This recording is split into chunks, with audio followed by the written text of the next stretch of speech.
तरफ प्रयाग है, एक तरफ भगवान विश्वनाथ है, और दोनों के बीच में देवबरा धाम है जहां गंगा बह रही है।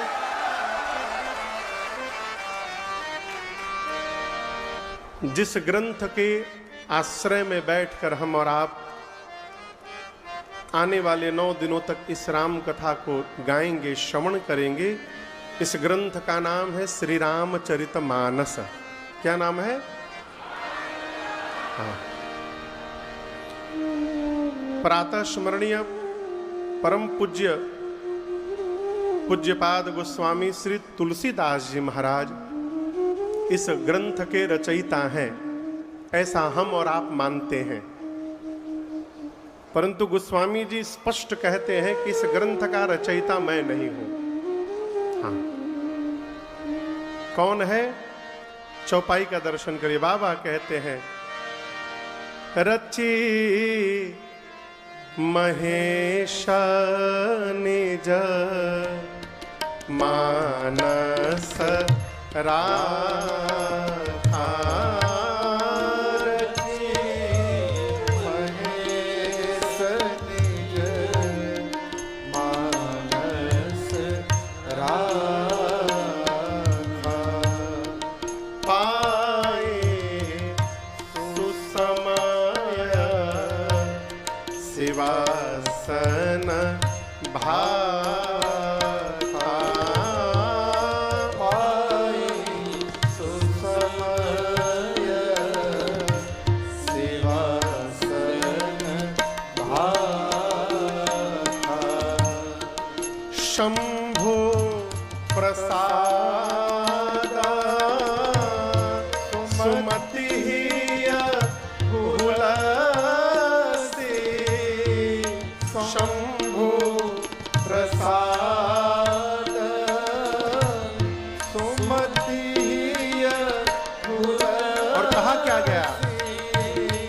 रामचरित मानस कवि तुलसी, रामचरित मानस कवि तुलसी,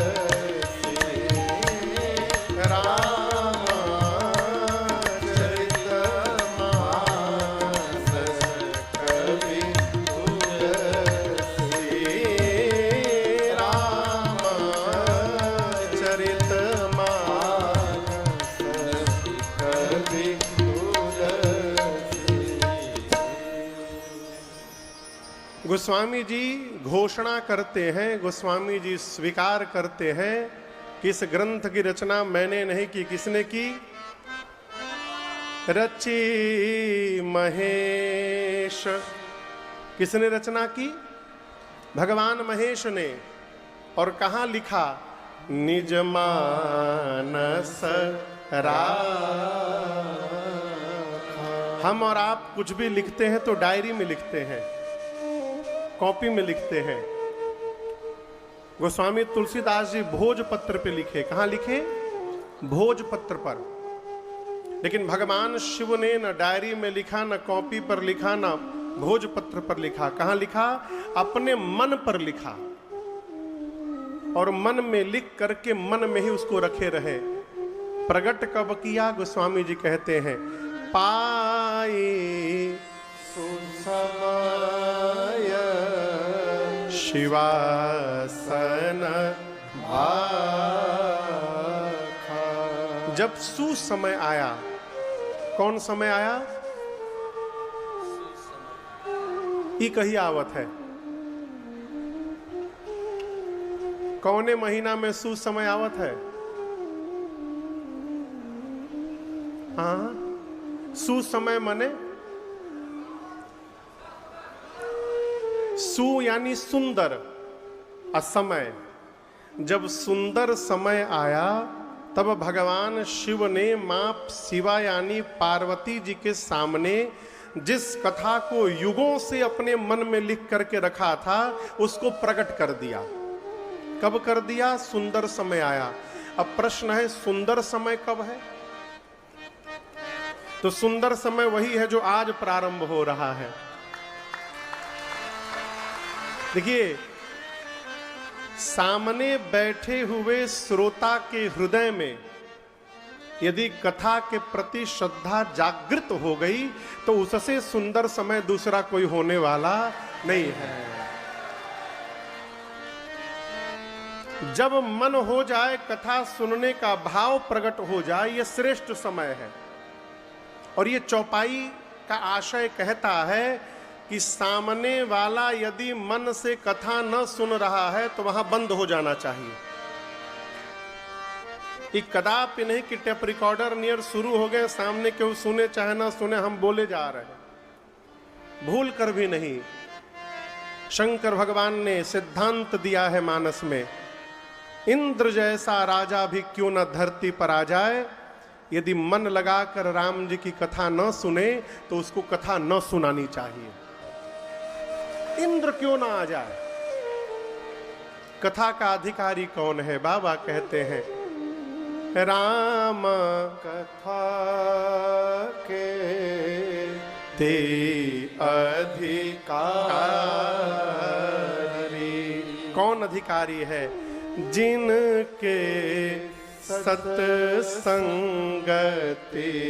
अति प्यारी।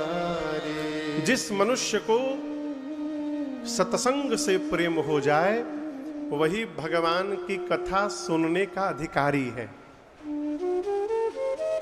भगवान शिव ने मां पार्वती के सन्मुख इस कथा को प्रकट किया और गोस्वामी जी कहते हैं, आप दर्शन करिए, शंकर जी ने किसको सुनाया?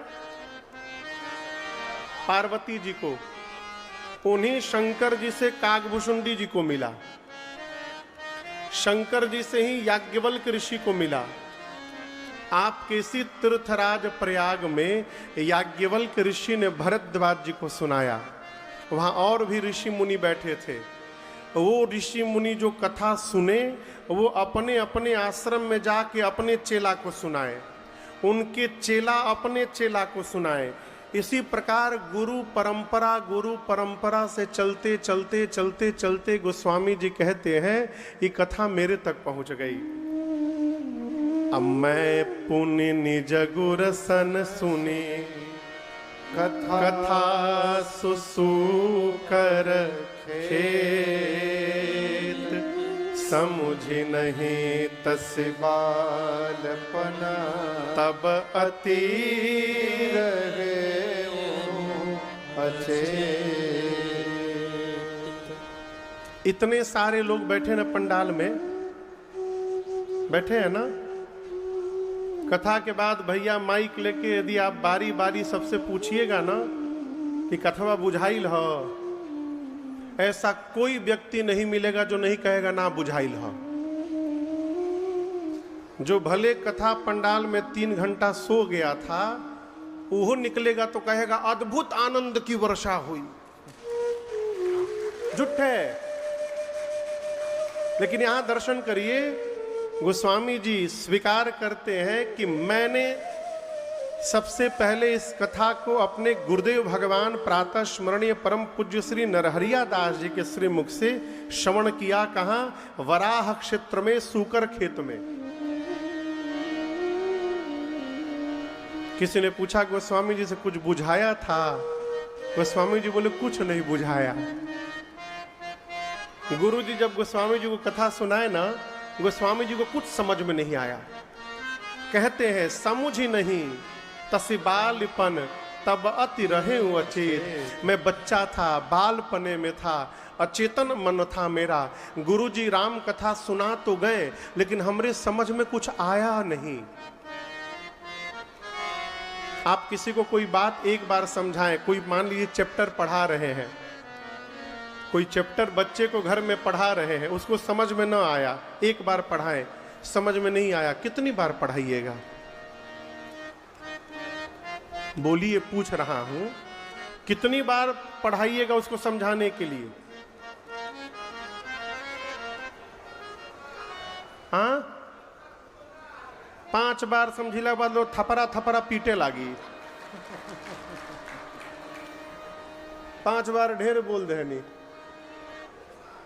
3-4 बार समझाइए, नहीं तो आदमी क्रोध में आके ले थापर थापर गधे के गधे रही पढ़ी ना। लेकिन यहां दर्शन करिए, गोस्वामी जी कहते हैं मेरी समझ में आया नहीं, लेकिन गुरु जी सुनाते रहे। तदपि कही गुर बारहि बारा, तदपि कही गुर बारहि बारा, समुझी परे कछु मति अनुसारा, समुझी परे कछु मति अनुसारा, भाषा बद्ध करबि मैं सोई, भाषा बद्ध करबि मैं सोई, मोरे मन प्रबुध जेहि होई, मोरे मन प्रबुद्ध जेहि होई, बुध विश्राम सकल जनरंजनी, बुध विश्राम सकल जनरंजनी, राम कथा करले कलु सभी मंजनी, राम कथा करले कलु सभी मंजनी, राम कथा करे कलु सभी मंजनी। गोस्वामी जी बोले हमरे समझ में कुछ आया नहीं, लेकिन गुरु जी माने नहीं। गुरु जी बार बार सुनाए, बार बार। तदपि कही गुर, कितनी बार, बार बार। और गुरु जी के बार बार कहने से समुझी परी कछु मति अनुसार, गुरु जी बार बार सुनाए ना, तो मुझे थोड़ा सा समझ में आया। कितना समझ में आया? थोड़ा सा। ये नहीं बोले सब समझ गए। समुझी परी कछु, कितना बुझाया? थोड़ा सा। थोड़ा सा क्यों? तो जितनी मेरी मति थी उतना मुझे समझ में आया। यहां कथा हो रही है, सब लोग एक ही बराबर समझ जाएंगे जरूरी नहीं है। कल जब हम लोग यहां आ रहे थे ना, तो हल्की बूंदाबांदी हो रही थी। हाँ। जो भैया गाड़ी चला रहे थे बहुत टेंशन में आ गए थे कि महाराज जी गांव की जमीन है, खेत में पंडाल लगा है, इंद्र देवता बारिश जाएंगे तो पूरा कीचड़ हो जाएगा, लोग कैसे आएंगे। हम बोले ये सब नहीं बोलते हैं, शुभ शगुन है। कोई भी आप सत्कर्म करिए, कोई भी यज्ञ करिए, यदि यज्ञ के बाद चाहे बीच में जल ना हो, तब तक उस यज्ञ को पूर्ण नहीं माना जाता है। हम बोले आप कितने बड़भागी हैं देवबरा धाम के लोग, अभी कथा शुरू नहीं तब तक पहले ही देवता पूर्ण बना दिए वर्षा करके इसको। है?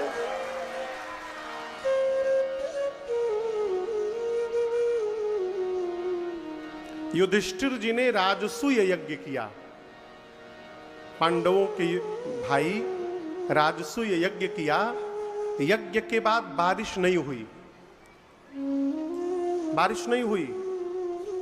युधिष्ठिर पहुंचे भगवान कृष्ण के पास, कहे प्रभु यज्ञ देवताओं ने स्वीकार नहीं किया, वर्षा नहीं हुई। भगवान कृष्ण ने कहा एक महात्मा को आपने भोजन नहीं कराया है, और जब तक वो भोजन नहीं करेंगे तब तक वर्षा होने वाला।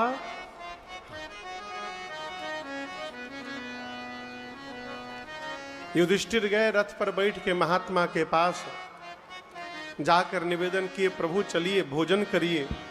बोले मैं सब जगह भोजन नहीं करता। बोले कहाँ करते हैं?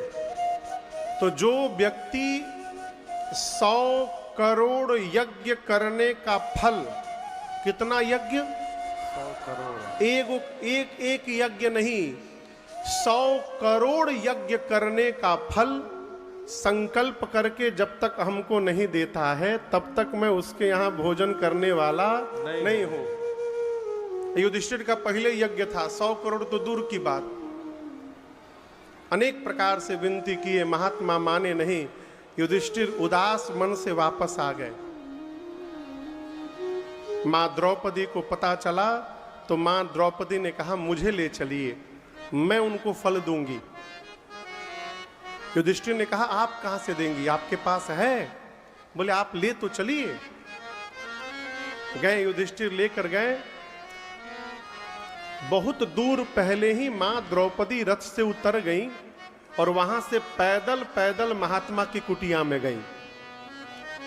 जाकर निवेदन किया तो महात्मा ने वही बात कही कि जो व्यक्ति 100 करोड़ यज्ञ का फल संकल्प करके मुझे समर्पित करता है उसके यहां भोजन करूंगा। मां द्रौपदी बोली जल दीजिए, मैं अभी संकल्प करके दे रही हूं। महात्मा बोले तुम्हारे पास है? बोले कोटा से अधिक है, 100 करोड़ से भी अधिक है, उसी में दे दूंगी। बोले कैसे है तुम्हारे पास? तब मां ने कहा संत मिलन को जाइए, तज ममता अभिमान, ज्यों ज्यों पग आगे बढ़े, कोटिक यज्ञ समान। बोली जब आप किसी संत से मिलने जाते हैं पैदल तो हर एक डेग चलने पर 1 करोड़ यज्ञ का फल प्राप्त होता है। कितना यज्ञ? 1 करोड़ यज्ञ का फल 1 डेग पर। बोली मैं हजारों डेग चल करके आई हूं, उसमें से 100 डेग का पुण्य अभी आपको संकल्प करके देती हूं, चलिए भोजन करने। महात्मा प्रसन्न हुए, गए, भोजन किए और तब जाकर के वर्षा हुई। देवबरा धाम के लोग कितने बड़भागी हैं हो, बिना भोजन करैले यहां बरिस गया। अब बताइए,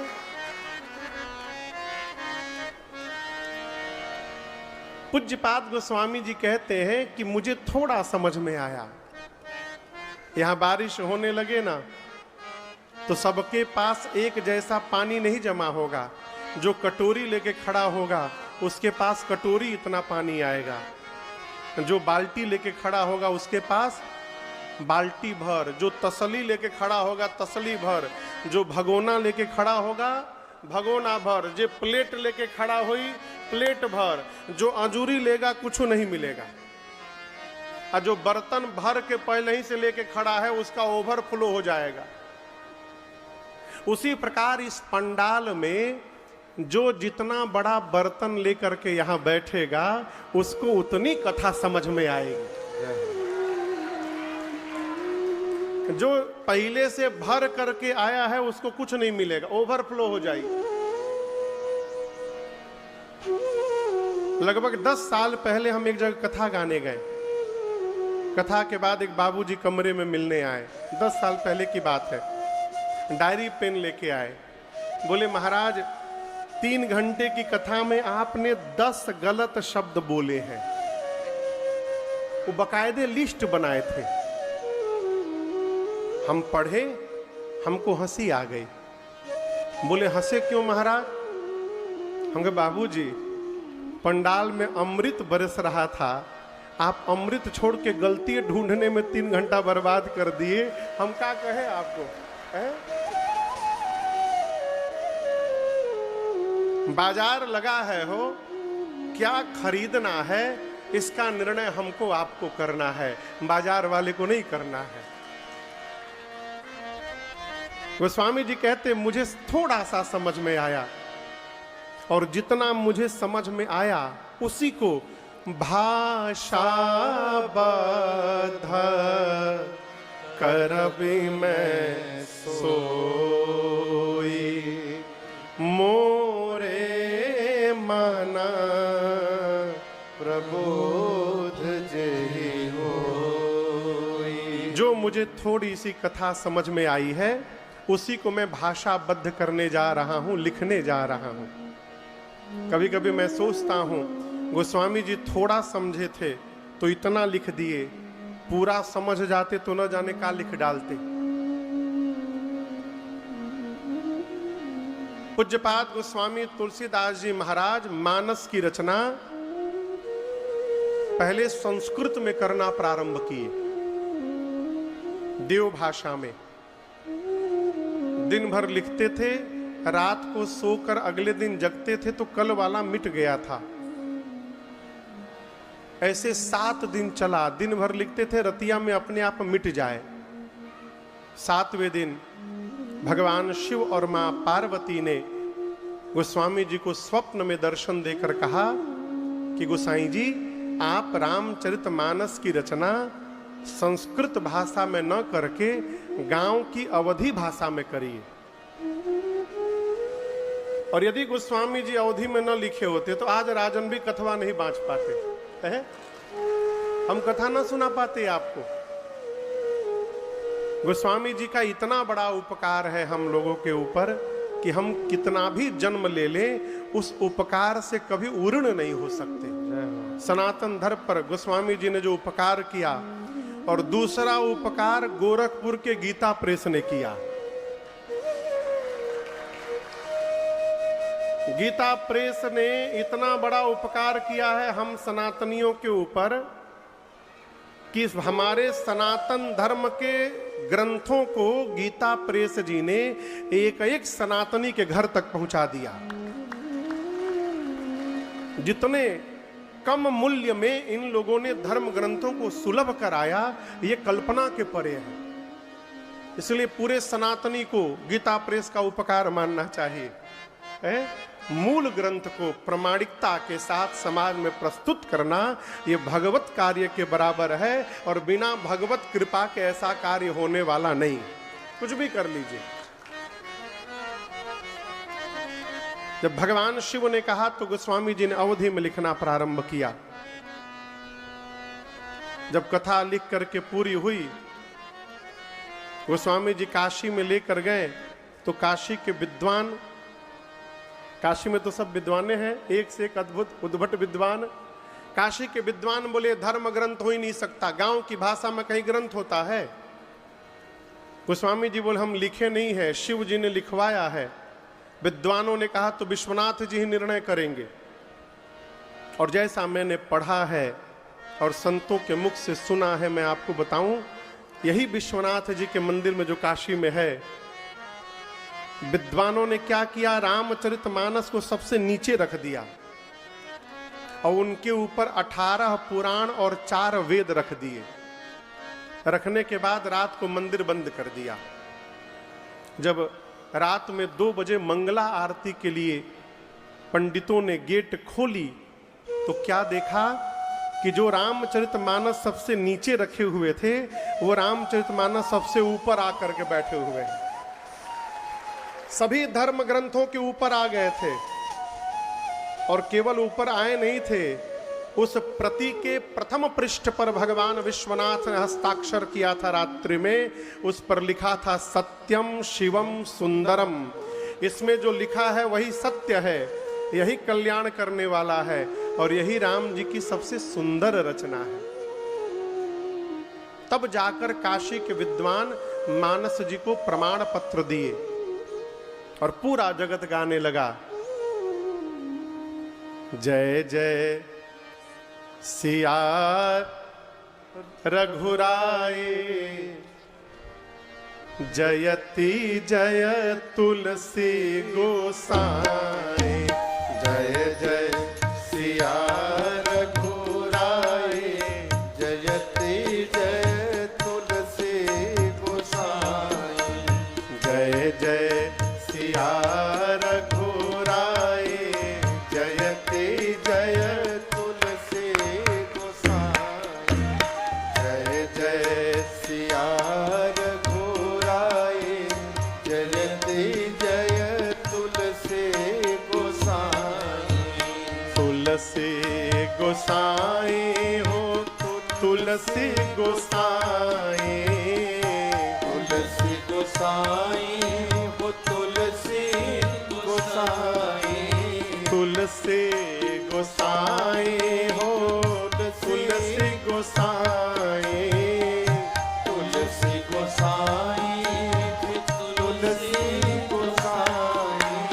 जय जय सिया रघुराई, जयति जय तुलसी गोसाई, जय जय सिया रघुराई, जयति जय तुलसी गोसाई।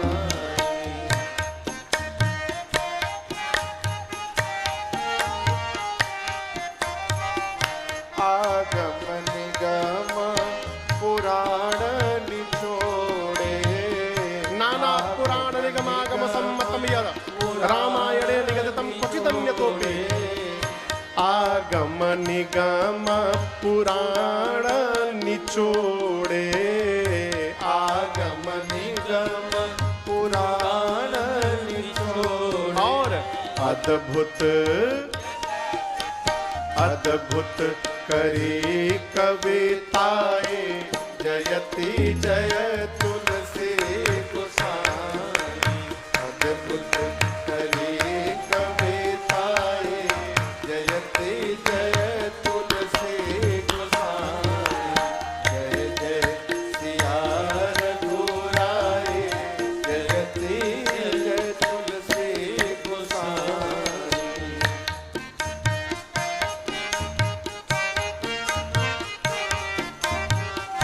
छंद सोरठा सुंदर दोहा, छंद सोरठा सुंदर दोहा, छंद सोरठा सुंदर दोहा, छंद सोरठा सुंदर दोहा।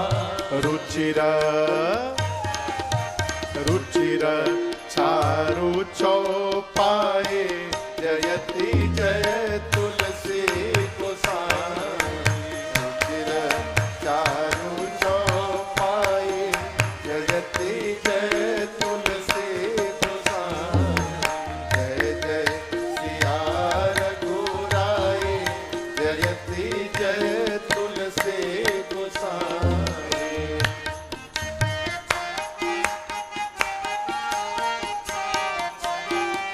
सत्यम शिवम सुंदरम लिखे, बाबा ने लिखा सत्यम शिवम सुंदरम लिखे के, सत्यम शिवम सुंदरम लिखे के, सत्यम शिवम सुंदरम लिखे के।